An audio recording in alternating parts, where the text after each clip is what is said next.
लढतायत. जी शिवसेना आतापर्यंत भाजपला जागा देत होती, बीजेपीला जागा देत होती, शिवसेनेच्या मर्जीनं युती होत होती, तिथे एकनाथ शिंदेसारखे लोक लाचार मराठी माणसाचं दर्शन घडवत आहेत. हे मराठी माणसाचं दुर्दैव आहे. पण राऊतसाहेब, आतापर्यंत असं बघितलं की 2017ची जर आपण आकडेवारी बघितली तर 84 जागा त्यावेळेस शिवसेना जिंकली होती आणि 82 जागा भाजप जिंकली. शिवसेना शिंदे शिवसेनेची अपेक्षा होती की साधारण 100च्या वर 100+ जागा मिळाव्यात म्हणजे स्वतःच्या हिमतीवर नाही, त्यांनी द्याव्यात. म्हणजे त्यांनी मागणी केली, आम्हाला द्या, असं द्या, आम्हाला द्या द्या. नाही, पण त्या 100+ जागांची ही मागणी भाजपनं पूर्ण केली नाही. 90 जागांवर शिंदे शिवसेनेला समाधान मानावं लागलं. एक लक्षात घ्या, जेव्हा तुम्ही 2017ची गोष्ट करताय तेव्हाही भारतीय जनता पक्षाची जी काही भूमिका होती ती फेटाळून आम्ही स्वतंत्रपणे लढलो. याला स्वाभिमान म्हणतात. जेव्हा जेव्हा भारतीय जनता पक्षाने अशा प्रकारच्या भूमिका घेतल्या आढळतट्टूपणाच्या, तेव्हा शिवसेना स्वाभिमानानं बाजूला होऊन स्वतःच्या बळावर लढली, पण लाचारी पत्करली नाही. जेव्हा दिलेला शब्द भाजपनं पाळला नाही आणि पाठीत खंजीर खुपसण्याचा प्रयत्न केला, तेव्हा आम्ही स्वतःहून बाजूला झालो स्वाभिमानानं आणि आम्ही आमचं राजकारण केलं. आम्ही ना दिल्लीत जाऊन बसलो, अमित शहाच्या दारात किंवा मोदींच्या दारात गवतावर बसून सफेद पॅन्टीला गवत लावून आम्ही परत मुंबईत आलो नाही. आम्ही लढलो, जे काय असेल त्या ताकदीनं लढलो आणि महाराष्ट्राचा स्वाभिमान आम्ही कायम ठेवला.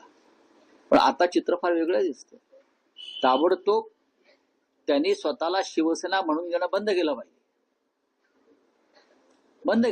ही शिवसेना नाहीये.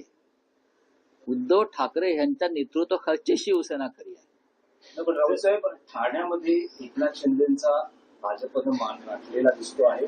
ठाण्यामध्ये सर्वाधिक जागा म्हणजे साधारण मी मुंबईच्या राजधानीची गोष्ट, महाराष्ट्राच्या राजधानीची गोष्ट करतोय बरं का. मालेगावला काय झालं, अमुक काय झालं, मीरा भाईंदरला काय, त्याच्याशी मी नंतर बोलू. मुंबई ही महत्वाचं, महाराष्ट्राची राजधानी जी अमित शहा आणि त्यांचे बिल्डर लॉबी गिळायचा प्रयत्न करते, त्याविरुद्धही लढाई आहे. मुंबईत भाजपने जी यादी जाहीर केली आहे सर्वाधिक जास्त त्या यादीमध्ये मराठी व्यक्तींचा घटना असलेला बाहेर. हो, पण भाजपा कोणाचा पक्ष आहे? भाजपा हा मराठी माणसाचा पक्षच नाहीये. भाजप आणि महाराष्ट्राच्या अस्मितेचा, मुंबईच्या अस्मितेचा, मराठी स्वाभिमानाचा भारतीय जनता पक्षाचा काही मात्र संबंध नाही.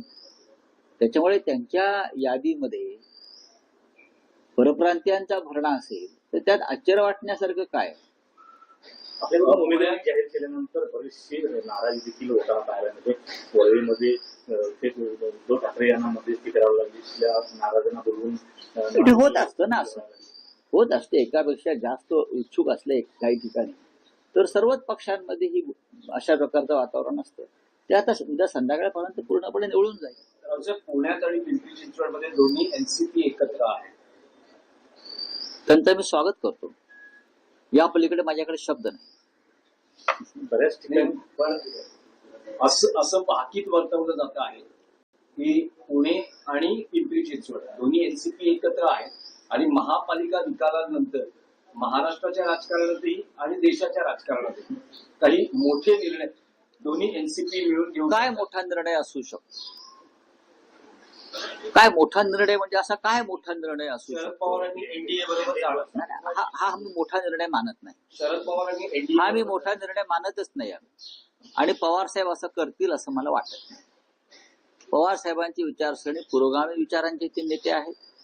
त्यांनी जी पुरोगामी विचारधारा आहे, शाहू फुले आंबेडकर आणि जात्यंत शक्ती विरुद्ध जी लढाई महाराष्ट्रानं कायम केली, त्याचे सध्याचे शिलेदार आणि नेतृत्व शरद पवारांचे आणि आम्ही त्यांच्याकडे त्या दृष्टीनं पाहतो. त्याच्यामुळे असा वेडावाकडा विचारधारेविरुद्ध जाण्याचा निर्णय ते घेतील असं आम्हाला वाटत नाही त्यांच्या चाहत्यांना. पण राजकीय वर्तुळात अशी चर्चा आहे की यासाठी उद्योगपती गौतम अदानी मध्यस्थी करतायत. गौतम अडाणी म्हणजे महात्मा फुले नाहीये, बरं का, किंवा संत गाडगे महाराज नाहीये. शरद पवारांच्या सगळ्याच उद्योगपतींशी संबंध आहे प्रेमाचे, त्यातले एक अडाणी. हो गया, चलो. कल बीजेपी ने बीएमसी चुनाव के लिए शिवसेना का ऐलान किया है, जिसमें 137 जगह पे बीजेपी चुनाव लड़ रही है, वही शिवसेना 90 जगह पे चुनाव लड़ रही है. इस फैसले को कैसे एक समय अभी तक ऐसा होता था मुंबई और महाराष्ट्र में कि शिवसेना हमेशा बड़ा भाई रहा और शिवसेना बीजेपी को सीटें देती थी मुंबई में. लेकिन ये पहली बार हुआ है. अमित शाह की जो शिवसेना है, मैं अमित शाह जी की शिवसेना मानता हूं, उनको बीजेपी से सामने गिड़गिड़ा कर सीटें मांगनी पड़ रही है. ये शिवसेना नहीं है.